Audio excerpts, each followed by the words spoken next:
As soon as the parent says it's time to go to bed and the kid says no, the parent immediately gets stressed. So then they control, suppress, or change. And that usually the controlling is get your ass to bed now. Like I said, instead of the parent taking a deep breath, registering what the child said, realizing that all of us struggle with transition, not saying anything to the child, but going back to the room and just waiting.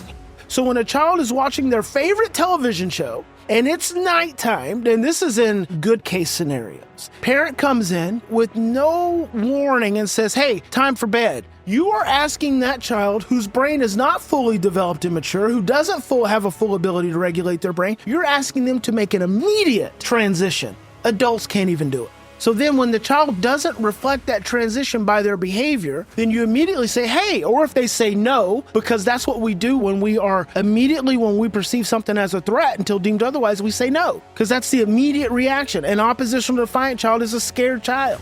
So when a child says no, it's because in their brain, they're immediately moved into stress, which means they immediately move into freeze. So that's the no. Now, if you realize that, you don't even say anything. So you just back away. You go in the other room, and this is what I like to encourage parents to do. Practice, investigate, explore, ask what if. You go in the room, they don't do anything. You come back, now you're breathing, you're a little less stressed, you're not overwhelmed, you don't have all those old parenting stories telling you, make that child go to bed right now, or if they don't go to bed right now, they're not gonna sleep, they're gonna be up till 2 o'clock in the morning, and then they're gonna keep me up, and then I'm not gonna get enough sleep, and then I'm probably gonna get tired on the way to work, and then I'm gonna probably get a ticket, or I'm gonna run a stoplight, and then I'm gonna be late. All these fear-based things that happen. When you can calm all that down, you go back to your child and say, hey babe, time for bed, sweetheart. What story you wanna read? I'm gonna come in here and lay down with you and get your story read. So you go through that process. Child's now relaxed. Walk in the room, give them space. They'll turn the TV off. They're not gonna sit there and watch it. Now, what if they do? What if they just sit there and watch it? You know what? Go to bed. And the next night, this is how you break patterns.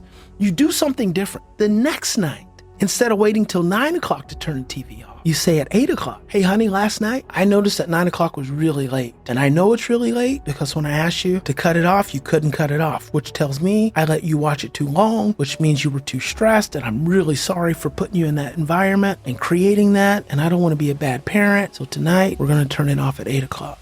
I know it'll be okay. 9 o'clock's just too long. We'll try 9 o'clock another time. Repetition. It's called taking responsibility as a parent. See, we're too reactive, and we're reactive because we get stressed and we're scared. And we never just slow down. We never just slow down.